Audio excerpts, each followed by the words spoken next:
ধর্ষণের প্রতিবাদ বিক্ষোভে উত্তাল দেশ। ৩ কার্যদিবসের মধ্যে বিশেষ ট্রাইব্যুনাল গঠনে ৫ দফা দাবি। মাগুরায় ধর্ষকদের পক্ষে দাঁড়াননি আইনজীবীরা। ১৫ দিনে তদন্ত শেষ করতে হবে বললেন আইন উপদেষ্টা। সংস্কার নিয়ে ঐক্যমত্য কমিশনের প্রশ্নোত্তর পদ্ধতি সময়োপযোগী নয়, নির্বাচন দীর্ঘায়িত হওয়ার আশঙ্কা। রাজধানীতে পুলিশের অক্সিলারি ফোর্স নিয়োগের সিদ্ধান্ত, যথাযথ নিয়ন্ত্রণে সুফল পাওয়ার আশা।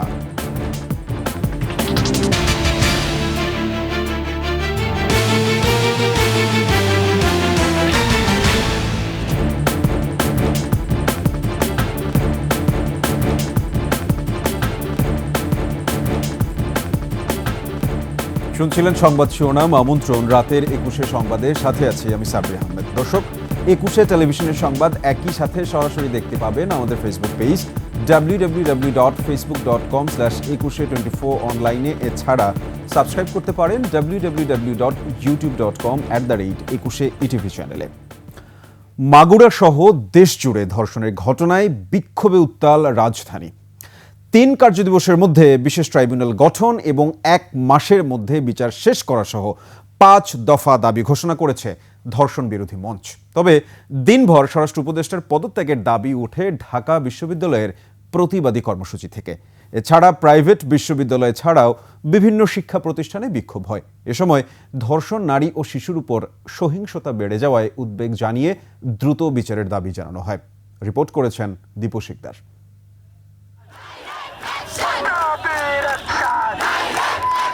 দিনভর প্রতিবাদ মুখর ক্যাম্পাস।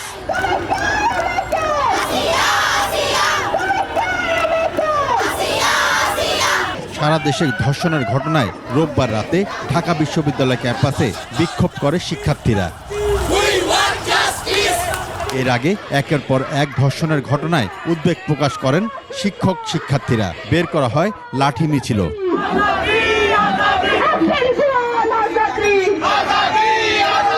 প্রতিটি ধর্ষণের ঘটনায় সুষ্ঠু তদন্ত, সংগ্রহে দ্রুত সময়ের মধ্যে অপরাধীদের বিচার নিশ্চিত করার দাবি ওঠে প্রতিবাদী কর্মসূচি থেকে। আমরা চাই এই ধরনের ঘটনা দৃষ্টান্তমূলক বিচার, যত দ্রুত সম্ভব এই ধরনের ধর্ষককে দৃষ্টান্তমূলক শাস্তি দেওয়া।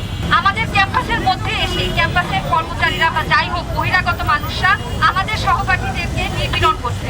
সম্প্রতি ঢাকা বিশ্ববিদ্যালয়ের ছাত্রীকে হেনস্থার প্রতিবাদেও এদিন কার্জন হলের সামনে বিক্ষোভ হয়।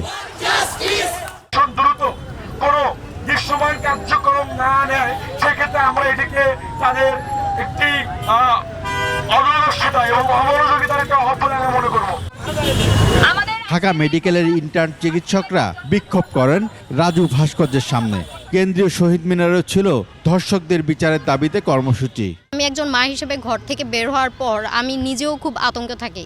শিশু থেকে শুরু করে বয়স্ক মহিলা কেউই কিন্তু আমাদের দেশে এখন সেফ নাই। গ্রাম্য সালিশের মাধ্যমে এগুলো মিটিয়ে ফেলা হচ্ছে, কোনো ধর্ষকের বিচার হচ্ছে না। যদি শাস্তি হয় তাহলে আসলে যারা ধর্ষক তাদের মধ্যেও বিন্দুমাত্র হলেও হয়তো ভয় কাজ করবে। বর্তমান স্বরাষ্ট্র উপদেষ্টা বা আইন উপদেষ্টা ওনাদের কারোরই কোনো ভ্রুক্ষেপ আছে বলে কোনোভাবেই মনে হয় না। আমরা জনসম্মুখে ধর্ষকের ফাঁসির দাবি চাই এবং ফাঁসি কার্যকর বাস্তবায়ন দেখতে চাই। এছাড়া সাউথ ইস্ট সহ বিভিন্ন বেসরকারি বিশ্ববিদ্যালয়ের শিক্ষার্থীরাও নিজেদের ক্যাম্পাসে ধর্ষণ বিরোধী প্রতিবাদী কর্মসূচি পালন করেন। দীপু শিকদার, ২১শে টেলিভিশন, ঢাকা। মাগুরায় শিশু ধর্ষণ মামলার বিচার কোনো বাধা ছাড়া ১৮০ দিনের মধ্যে শেষ করার নির্দেশ হাইকোর্টের। এছাড়াও ২৪ ঘন্টার মধ্যে ধর্ষণের শিকার শিশুটির সব ছবি সামাজিক যোগাযোগ মাধ্যম থেকে অপসারণে বিটিআরসিকে নির্দেশ দিয়েছেন উচ্চ আদালত। একই সঙ্গে শিশুটি ও তার বড় বোনের সুরক্ষা দিতে সমাজসেবা অধিদপ্তরকে নির্দেশ দেন হাইকোর্ট। শাকের আরজুর রিপোর্ট।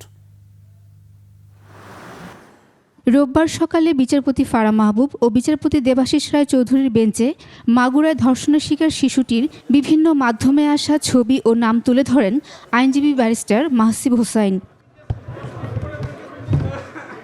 শিশুটির স্বাস্থ্য সুরক্ষায় প্রয়োজনীয় ব্যবস্থা গ্রহণের আর্জি জানান তিনি।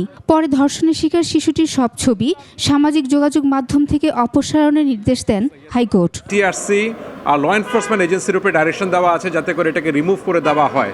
এটা যদি না করা হয়, তারা যদি ব্যর্থ হন, সেই ক্ষেত্রে এই দুই গভর্নমেন্ট বডি তো পানিশেবল হবেই। এছাড়া যারা যারা এখানে পাবলিশ করেছেন তার ডিটেলসগুলো প্রত্যেকটা ইন্ডিভিজুয়ালকে যেন আইডেন্টিফাই করে তাদের এগেনস্টে যেন আমাদের ধারাবাহিক লর আন্ডারে যেন তাদের এগেনস্টে পানিশমেন্ট নেওয়া হয়, সেটা একটা ডাইরেকশন দেওয়া আছে। 180 দিনের মধ্যে যেন বিচারটা শেষ করা হয়। শিশুটি ও তার বড় বোনকে সামাজিক নিরাপত্তা ও স্বাস্থ্যগত সুরক্ষা দেওয়ারও নির্দেশ দেন উচ্চ আদালত। 2 জন আপনার অফিসার নিয়োগ করে দেওয়া, যাতে করে হচ্ছে কি তারা যেন বাচ্চাটা যেহেতু হচ্ছে তাদের রেসিডেন্সটা মাগুরাতে, বাট এই মুহূর্তে তারা আছে ঢাকাতে, তার জন্য 2 জন ওয়েলফেয়ার অফিসার ঢাকা এবং মাগুরা উভয় তারা হচ্ছে কি ইমিডিয়েটলি বাচ্চাটাকে লুক আফটার করা শুরু করবে। এদিকে মাগুরার শিশু ধর্ষণের ঘটনায় বিনা খরচে পরিবারকে আইনি সহায়তা দেওয়ার সিদ্ধান্ত নিয়েছে বিএনপি। এ সময় আদালত বলেন, ধর্ষণের শিকার শিশুটির ছবি নির্ধারিত সময়ের মধ্যে না সরালে নতুন আদেশ দেয়া হবে। জনাব তারেক রহমান সাহেবের পক্ষ থেকে, বিএনপির পক্ষ থেকে গঠন করা হয়েছে। তারা গ্রেফতারকৃত যারা আসামি আছেন এবং এই আসামিদের বিচারের জন্য তথা এই ভিকটিমের মা যে মামলা দায়ের করেছেন সেই মামলা পরিচালনা করার জন্য এই আইনজীবী প্যানেল বিএনপির পক্ষ থেকে কাজ করবেন। সেই খরচটাও জনাব তারেক রহমান সাহেব ব্যক্তিগতভাবে বহন করবেন। শাকেরা আরজু, একুশে টেলিভিশন, ঢাকা। মাগুরায় 8 বছরের শিশুকে ধর্ষণের ঘটনায় আসামিদের 7 দিনের রিমান্ড আবেদন করেছে পুলিশ। দুপুরে মাগুরা সিনিয়র জুডিশিয়াল ম্যাজিস্ট্রেট আদালতে এ আবেদন করা হয়। এদিকে আইনজীবীদের সিদ্ধান্ত, ধর্ষকদের পক্ষে আদালতে দাঁড়াবেন না তারা। প্রতিনিধি মাসুম বিল্লার তথ্যচিত্রে ডেস্ক রিপোর্ট। মাগুরায় শিশু ধর্ষণের ঘটনায় কারাগারে থাকা 4 আসামিকে জিজ্ঞাসাবাদের জন্য 7 দিনের রিমান্ড আবেদন করেছে পুলিশ। দুপুরে সিনিয়র জুডিশিয়াল ম্যাজিস্ট্রেট আদালতে এই আবেদন করা হয়। মাগুরার শিশু ধর্ষণ ঘটনার আসামিদেরকে আমরা গ্রেফতারপূর্বক চালান দিয়েছি। এখন এই আসামিদেরকে আমরা রিমান্ডে এনে তাদেরকে জিজ্ঞাসাবাদ করব এবং আরও কোনো তথ্য থাকলে সেটা খুঁজে বের করব। ধর্ষণের ঘটনায় নিজেদের শক্ত অবস্থানের কথা জানিয়েছে মাগুরার আইনজীবীরা। বলেছেন, আদালতে মামলা চলাকালে তারা ওই ধর্ষকের পক্ষে কেউ দাঁড়াবেন না। ধর্ষকদের পক্ষে যাতে কোনো আইনজীবী না দাঁড়ায় সেখানে আমরা ইতিমধ্যে মাগুরা বার ইতিমধ্যে ঘোষণা দিয়েছি যে সাধারণ সম্পাদক হিসেবে এই ধর্ষকদের পক্ষে মাগুরা জেলা আইনজীবী সমিতির কোনো সদস্য আইনি সহায়তা প্রদান করতে পারবে না। আসামিদের ফাঁসির দাবিতে বিক্ষোভ মিছিল শেষে সকালে আদালত চত্বরে অবস্থান নেয় শিক্ষার্থীরা। পরে পুলিশ ও সেনা কর্মকর্তাদের আশ্বাসে কর্মসূচি প্রত্যাহার করে তারা। কিন্তু আমাদেরকে বিচারটা দ্রুত করতে দিতে হবে। বেলা 2:30টার পর শিক্ষার্থীরা শহরের ভায়ানা মোড়ে অবস্থান নিয়ে আবারও বিক্ষোভ করে। এ সময় আসামিদের মৃত্যুদণ্ডের দাবিতে ঢাকা খুলনা মহাসড়ক অবরোধ করে রাখে শিক্ষার্থীরা। আমরা মাগুরাবাসী আজকে লজ্জিত। ফিরোজ হোসেন, ডেস্ক রিপোর্ট, একুশে টেলিভিশন। দেশে একের পর এক ঘটছে ধর্ষণের ঘটনা। শিশু থেকে গর্ভবতী নারী রক্ষা পাচ্ছে না কেউ। রোববার 4 জেলায় ধর্ষণের ঘটনায় গ্রেফতার হয়েছে 6 জন। প্রতিনিধিদের তথ্য ছবিতে ডেস্ক রিপোর্ট। শনিবার রাতে থাকা খাওয়ার ব্যবস্থা করে দেওয়ার কথা বলে দক্ষিণ কেরানীগঞ্জের 5 গাঁও ঋষিপাড়া নয়াবাড়ি এলাকার একটি পরিত্যক্ত বাড়িতে অন্তঃসত্ত্বা এক নারীকে সংঘবদ্ধ ধর্ষণ করে দুর্বৃত্তরা। ওই নারী মামলা করলে 2 জনকে গ্রেফতার করে পুলিশ। 4 মাস যাবৎ ও তার স্বামী তাকে একা বাড়িতে রেখে চলে আসে এবং সে পরবর্তী তার বাপের বাড়িতে দীপায়ন তার বাপের বাড়িতে স্থান পায় নাই এবং সেই কারণে সে মনের খুবই দুঃখে ঢাকায় চলে এসে একটা কর্ম করে খাওয়াই বলে ঢাকায় আসে। এই ঘটনায় একটি মামলা হয়েছে, মামলা তদন্তাধীন আছে এবং 2 জন আসামি গ্রেফতার আছে। নরসিংদীর 5 দুনায় 3 দিন আটকে রেখে অন্তঃসত্ত্বা এক নারীকে দলবদ্ধ ধর্ষণ করা হয়। এ ঘটনায় মামলা হয়েছে। শনিবার রাতে পুলিশ ইকবাল হোসেন নামে একজনকে গ্রেফতার করে। এছাড়া 6 বছরের এক শিশুকে ধর্ষণ চেষ্টার অভিযোগে সাইফুল ইসলাম নামে একজনকে আটক করে পুলিশ। শনিবার নারী দিবসে ঠাকুরগাঁওয়ে 5ম শ্রেণীর এক ছাত্রীকে প্রাইভেট পড়ানোর পর ধর্ষণ করে কচুবাড়ি মাদারগঞ্জ সরকারি প্রাথমিক বিদ্যালয়ের এক সহকারী শিক্ষক। মেয়েটি সদর হাসপাতালে চিকিৎসাধীন। অভিযোগ পেয়ে শিক্ষক মুজাম্মেল হক মানিককে গ্রেফতার করে পুলিশ। অন্যায়কারীকে আমরা কেউ প্রশ্রয় দিব না, নেতা সে যত বড় নেতাই হোক। তাকে প্রাথমিক চিকিৎসা দিয়ে আমাদের গাইনি ওয়ার্ডে ভর্তি রাখি এবং তার শারীরিক পরীক্ষা করা হয়েছে এবং তার ভেজেনাল সোয়াব নেওয়া হয়েছে। এই রিপোর্টগুলো আসার পর আমরা আসলে শিওর হতে পারবো যে এটি আসলেই ধর্ষণ কিনা। এদিকে শেরপুরের নকলায় 6 বছরের শিশু ধর্ষণের অভিযোগে চানমিয়া নামে এক বৃদ্ধকে গ্রেফতার করেছে পুলিশ। সমর ইসলাম, ডেস্ক রিপোর্ট, একুশে টেলিভিশন।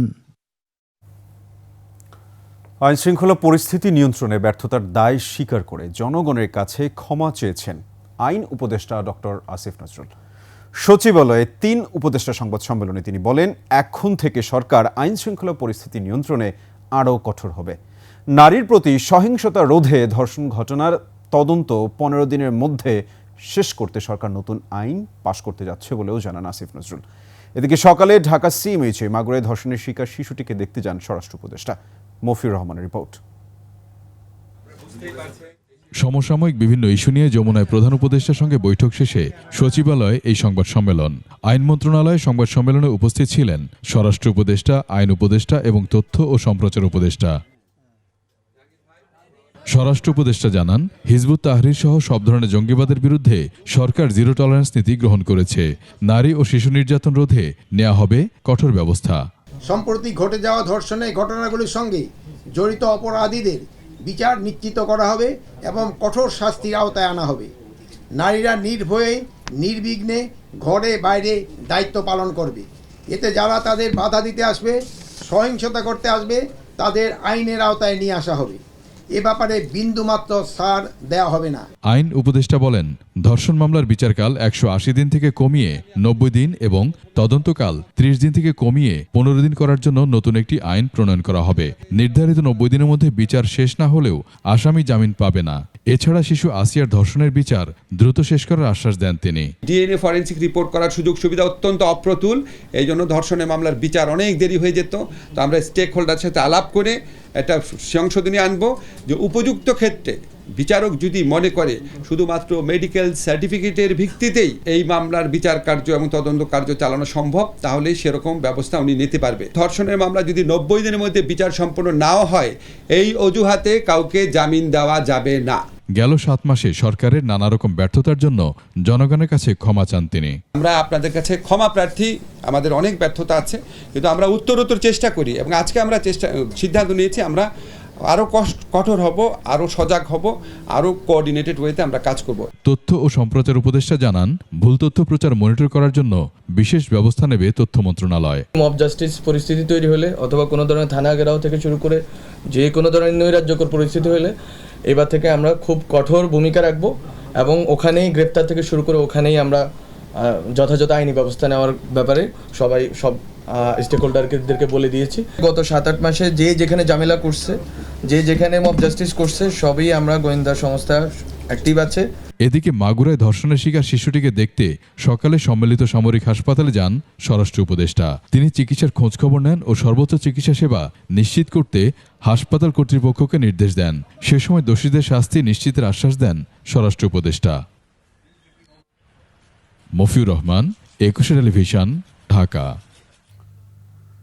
সংস্কার নিয়ে ঐকমত্য কমিশনের প্রশ্নোত্তর পদ্ধতি সময় উপযোগী নয়। এই প্রক্রিয়া নির্বাচনকে আরও দীর্ঘায়িত করবে বলে আশঙ্কা করছেন রাজনীতিবিদরা। হ্যাঁ বা না উত্তর দিয়ে এসব প্রশ্নে ঐকমত্যে আসা যাবে না উল্লেখ করে তারা বলছেন, সুষ্ঠু নির্বাচনের জন্য এই মুহূর্তে জরুরি রাজনৈতিক সংলাপ। নির্বাচন দিতে দেরি হলে সংঘাতপূর্ণ পরিস্থিতির ঝুঁকি আরও বাড়বে বলে মনে করছেন তারা। শিউলি শবনমের রিপোর্ট। সেইটা পড়ে প্রতিটি বিষয় আমাদের এগুলো দিতে গেলে তো অসংখ্য সময় লাগে। সংস্কারের বিষয়ে 13 মার্চের মধ্যে মতামত জানতে চেয়ে 6 মার্চ রাজনৈতিক দলগুলোর কাছে স্প্রেডশিট পাঠিয়েছে জাতীয় ঐকমত্য কমিশন, যেখানে এমসিকিউ আকারে কয়েকশো প্রশ্নের উত্তর দিতে বলা হয়েছে দলগুলোকে। একমত এবং আংশিকভাবে একমত হলে টিকচিহ্নের ঘর রাখা হয়েছে, আর ভিন্ন মত হলে মন্তব্যের জায়গা রাখা হয়েছে। সিপিবির সাধারণ সম্পাদক বলছেন, এসব শীটে সুষ্ঠু নির্বাচনের জন্য সংস্কার বিষয়ক সুনির্দিষ্ট কোনো প্রশ্ন নাই।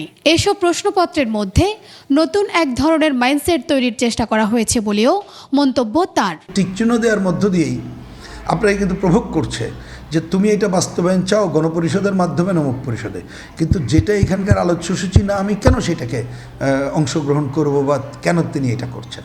এই প্রক্রিয়ার মাধ্যমে সরকার নির্বাচন নিয়ে সময় ক্ষেপণ করতে চায় বলে প্রশ্ন তুলছেন কেউ কেউ। গোটা নির্বাচনী প্রক্রিয়া একটা দীর্ঘায়িত হয় কিনা, সরকার তার ক্ষমতাকে পরোক্ষভাবে প্রলম্বিত করতে চান কিনা, এইসব প্রশ্ন নানা দিক থেকে ইতিমধ্যে উত্থাপিত হয়েছে। যে এইসব প্রশ্ন করে আবার প্রশ্নের উত্তর নেবে, আবার ঐক্য কমিশনের মিটিং হবে, তারপর কোনটা গ্রহণ করবে, হা না ভোট হবে, এই বিষয়গুলোর মধ্যে একটা টানা হেঁচড়া শুরু হবে। দ্রুত নির্বাচন না দিলে আইন শৃঙ্খলার আরও অবনতির আশঙ্কা করছেন এই বিএনপি নেতা। নির্বাচন দিতে হবে সরকারকে, এই কারণে দিতে হবে, জনপ্রতিনিধি ছাড়া একটা অন্তর্বর্তীকালীন সরকার দীর্ঘদিন ক্ষমতায় থাকতে পারে না। এখন যদি 111 মঈন ফখরুদ্দিন মতো কোনো দুশ্চিন্তা ষড়যন্ত্র কারোর থেকে থাকলে একটা মানে অস্থিরতা তৈরি করে নির্বাচনকে দেরি করার একটা প্রবঞ্চনা আছে কিনা সে বিষয়েও সরকার খতিয়ে দেখবে। প্রশ্নপত্র পাঠানোর পরিবর্তে দ্রুত সংলাপ আয়োজন গুরুত্বপূর্ণ বলছেন রাজনীতিবিদরা। যত দিন যাচ্ছে এক ধরনের গণ অনাস্থা তৈরি হচ্ছে সরকারের প্রতি। প্রশ্ন যেগুলো আছে সেগুলো অনেক বড় রাজনৈতিক প্রশ্ন। এগুলো শুধুমাত্র হা না, আংশিক হা আংশিক না, এর মধ্যে উত্তরের মধ্য দিয়ে এই সমস্যার সমাধান করা যাবে বলে আমার কাছে মনে হয় না। এই যে কার্যক্রমগুলো, তাতে আমার কাছে মনে হচ্ছে নির্বাচনকে এক ধরনের অনিশ্চয়তার মুখে ঠেলে দিচ্ছে। 13 মার্চের মধ্যে এত কম সময়ে এসব প্রশ্নোত্তর কমিশনের কাছে পাঠানো সম্ভব নয় বলছেন রাজনৈতিক দলের নেতারা। মতামত দেওয়ার বিষয়ে পরে সিদ্ধান্ত নেব। শিউলি শবনম, 21 টেলিভিশন, ঢাকা। রাজধানীর বিভিন্ন শপিং মল সহ আবাসিক এলাকার নিরাপত্তায় পুলিশ ও অন্যান্য আইনশৃঙ্খলা বাহিনীর বাইরে বেসরকারি কর্মীদের অক্সিলারি ফোর্স হিসেবে নিয়োগ দেওয়ার সিদ্ধান্ত নিয়েছে ডিএমপি। সাবেক পুলিশ কর্মকর্তারা বলছেন, রাজনৈতিক পক্ষপাতিত্ব না থাকলে এবং তাদের যথাযথ নিয়ন্ত্রণ করা গেলে এই ফোর্স গঠনের উদ্দেশ্য সফল হবে। বিস্তারিত সিরাত আল মুস্তাকিমের রিপোর্টে। সম্প্রতি রাজধানী সহ দেশের বিভিন্ন স্থানে ঘটছে ছিনতাই, ডাকাতি, ধর্ষণ ও হত্যাসহ নানা অপরাধ। হামলা হয়েছে পুলিশের উপরেও। কেড়ে নেওয়া হয় মোবাইল, মানিব্যাগ সহ ওয়াকিটকি।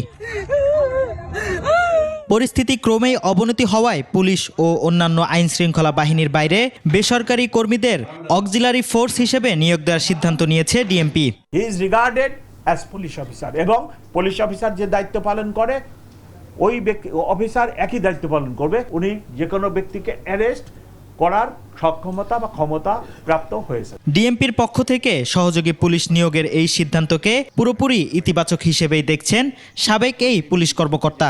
অপরাধীরা সেই সুযোগটা নিচ্ছে, তো এটা মোকাবেলা করার জন্য আমি মনে করি যে অক্সিলারি ফোর্স দেওয়ার যে বিধান আছে সেটা এক্সপেরিমেন্ট করে দেখা যেতে পারে। পুলিশের উদ্যোগকে আমি স্বাগত জানাই। আশা করা যে একটা ভালো ফলাফল হয়তো আসবে। তারা যেহেতু সার্বক্ষণিকভাবে ডিউটি করে, সিকিউরিটি গার্ডসরা, তাদের কাছে নানান ধরনের তথ্য থাকতে পারে যেটা পুলিশ অফিসারকে দিয়ে সেই লক্ষ্যে কাজ করা যেতে পারে। নিয়োগের ক্ষেত্রে রাজনৈতিক পক্ষপাতিত্ব থাকলে প্রশ্ন উঠবে বলে মনে করেন পুলিশের সাবেক মহাপরিদর্শক মোহাম্মদ নুরুল হুদা। যারা নিয়োগকারী কর্তৃপক্ষ, তাদের কাজ তো রাজনৈতিক বিবেচনায় নিয়োগ না দেওয়া। যে লোকটি কাজের জন্য ফিট, এবং তারা তো বলছে যে প্রাইভেট সিকিউরিটি অর্গানাইজেশন যেগুলো আছে সেখান থেকেই নেবে, এবং সেটা একটা সঠিক সিদ্ধান্ত। আইন শৃঙ্খলা রক্ষায় এমন সহযোগী নিয়োগ দেওয়ার নজির এই প্রথম। সিরাত আল মুস্তাকিম, 21 টেলিভিশন, ঢাকা। কুয়েতের ব্যবসায়ীদের বাংলাদেশের ইপিজেডগুলোতে বিনিয়োগের আহ্বান জানিয়েছেন প্রধান উপদেষ্টা ডক্টর মোহাম্মদ ইউনূস। রোববার দেশটির নবনিযুক্ত রাষ্ট্রদূত আলী তুনায়েন আব্দুল ওয়াহাব হামাদা রাষ্ট্রীয় অতিথি ভবন যমুনায় সাক্ষাৎ করতে এলে এই আহ্বান জানান প্রধান উপদেষ্টা। এ সময় বাংলাদেশের ক্রমবর্ধমান জ্বালানি চাহিদা নিয়ে কথা বলেন তারা। এর জন্য কুয়েত থেকে তেল আমদানি বাড়ানোর পাশাপাশি বাংলাদেশের নবায়নযোগ্য জ্বালানি খাতেও দেশটির ব্যবসায়ীদের বিনিয়োগের আহ্বান জানান প্রধান উপদেষ্টা। কুয়েতে প্রবাসী বাংলাদেশি, বিশেষ করে নারী কর্মীদের কর্মপরিবেশ উন্নয়নেরও আহ্বান জানান ডক্টর মোহাম্মদ ইউনূস।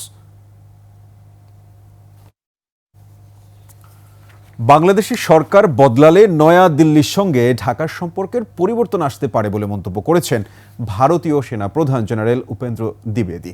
নয়াদিল্লিতে ইন্ডিয়া টুডেতে কনক্লেভে এক ইন্টারঅ্যাক্টিভ অধিবেশনে দ্বিবেদী আরও বলেন, বাংলাদেশ ও ভারতের সামরিক বাহিনীর মধ্যে সম্পর্ক খুবই শক্তিশালী এবং উভয় দেশের সামরিক বাহিনী নিয়মিতভাবে যোগাযোগ রাখছে। বাংলাদেশের ভূমিকা সম্পর্কে এখনই সিদ্ধান্ত নেওয়া তাড়াতাড়ি হতে পারে বলে মন্তব্য করে ভারতীয় সেনাপ্রধান বলেন, কূটনৈতিকভাবে পরিস্থিতি মোকাবেলা করাই এখন মুখ্য বিষয়।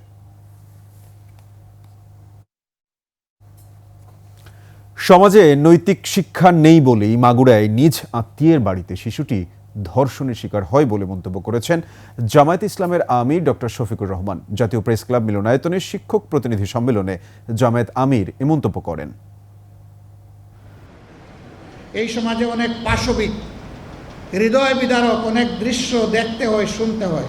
মাগুরায় 8 বৎসরের একটা শিশুর সাথে তার আপনজনেরা যে আচরণ করেছে, বিশ্বাসে ছুরিকাঘাত করে, এটা গোটা মানবতার প্রতি তারা ছুরিকাঘাত করেছে। সামিট গ্রুপের 191টি ব্যাংক অ্যাকাউন্ট অবরুদ্ধ করার আদেশ দিয়েছেন আদালত। দুদক মহাপরিচালক আক্তার হোসেন জানান, দুর্নীতি দমন কমিশনের আবেদনের পরিপ্রেক্ষিতে এ আদেশ দেন আদালত। এছাড়া নাবিল গ্রুপের প্রায় 100 কোটি টাকা ও 39টি জমির দলিল জব্দ করেছে দুদক। বিস্তারিত সুমাইয়া খানের রিপোর্টে। দেশের অন্যতম বড় শিল্পগোষ্ঠী সামিট গ্রুপের অধীনে রয়েছে যোগাযোগ, বাণিজ্য, বিদ্যুৎ এবং শিপিং। এসব খাত থেকে অবৈধ সম্পদ অর্জন ও কোটি কোটি টাকা বিদেশে পাচারের অভিযোগের প্রমাণ পাওয়ায় সামিট গ্রুপের 191টি ব্যাংকের সঞ্চয়ী, এফডিআর ও অন্য হিসাবগুলোতে প্রায় 42 কোটি টাকা অবরুদ্ধ করার আদেশ দেয় আদালত। এছাড়াও আলোচিত ব্যবসা প্রতিষ্ঠান নাবিল গ্রুপের 73টি ব্যাংক হিসেবে প্রায় 100 কোটি টাকা ও 39টি জমির দলিল জব্দ করা হয়েছে। দুদকের আবেদনের প্রেক্ষিতে নাবিল গ্রুপের 73টি ব্যাংক হিসাবে 98 কোটি টাকা ও সামিট গ্রুপের 191টি ব্যাংক হিসাবে 41 কোটি টাকা অবরুদ্ধ করার নির্দেশ পাওয়া গেছে। এদিকে ঢাকা 19 আসনের সংসদ সদস্য, দুর্যোগ ব্যবস্থাপনা ও ত্রাণ মন্ত্রণালয়ের প্রতিমন্ত্রী এনামুর রহমানের 5টি ব্যাংক হিসেবে 13 কোটি টাকা অবৈধ লেনদেন ও 7 কোটি টাকার অবৈধ সম্পদের প্রমাণ পাওয়ায় মামলা করেছে দুদক। এছাড়াও সাবেক ভূমিমন্ত্রী সাইফুজ্জামানের 102 কোটি টাকা ও 957 বিঘা জমি জব্দের আদেশ দিয়েছে আদালত। মানি লন্ডারিং সংক্রান্ত অপরাধ সংগঠনের অপরাধ প্রমাণিত হয় মামলার রুজু সিদ্ধান্ত গৃহীত হয়েছে। এনামুর রহমানের স্ত্রী রৌশন আক্তার চৌধুরীর নামে 28 কোটি 26 লক্ষ টাকারও বেশি মূল্যের সম্পদ পাওয়া যায়। এই কারণে তার প্রতি দুর্নীতি দমন কমিশন আইন 2004-এর 26(1) ধারা অনুযায়ী সম্পদ বিবরণী দাখিলের আদেশ জারির সিদ্ধান্ত গৃহীত হয়েছে। সুমাইয়া খান, 21 টেলিভিশন, ঢাকা। এবার বাণিজ্য সংবাদ।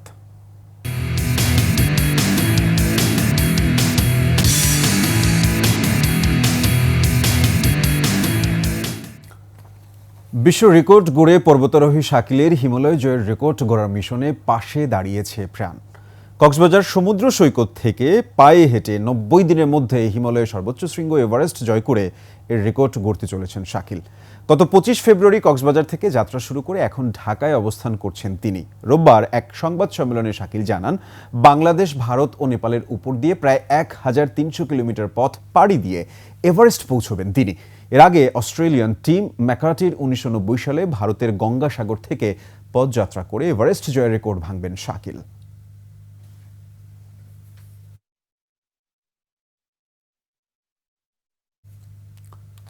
ওয়ালটন ফ্রিজ কিনে এবার মিলিনিয়ার হলেন নেত্রকোনার খোকন মিয়া। খোকন মিয়ার হাতে 10 লাখ টাকার চেক তুলে দেন চিত্রনায়ক আমিন খান এবং ওয়ালটন ডিস্ট্রিবিউটর নেটওয়ার্কের head of sales Firoz Alam. উপস্থিত ছিলেন ওয়ালটনের divisional sales manager Moshiur Rahman, regional sales manager Adnan Raihan, পরিবেশক মাহবুব আলম তামিম সহ অন্যান্যরা। ওয়ালটনের ডিজিটাল ক্যাম্পেইন সিজন 22-এ ঈদুল আজহা পর্যন্ত fridge, air conditioner, washing machine অথবা বিএলডিসি ফ্যান কিনে 10 লাখ টাকা সহ ক্রেতারা পাবেন ক্যাশ ভাউচার সহ নিশ্চিত উপহার।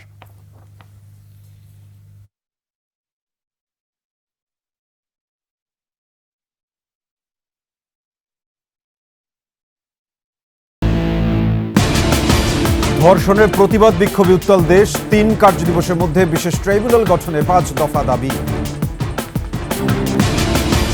মাগুরায় ধর্ষকদের পক্ষে দাঁড়াননি আইনজীবীরা। 15 দিনে তদন্ত শেষ করতে হবে বললেন আইন উপদেষ্টা। সংস্কার নিয়ে ঐক্যমত্য কমিশনের প্রশ্নোত্তর পদ্ধতি সময়োপযোগী নয়, নির্বাচন দীর্ঘায়িত হওয়ার আশঙ্কা। রাজধানীতে পুলিশের অক্সিলারি ফোর্স নিয়োগের সিদ্ধান্ত, যথাযথ নিয়ন্ত্রণে সুফল পাওয়ার আশা।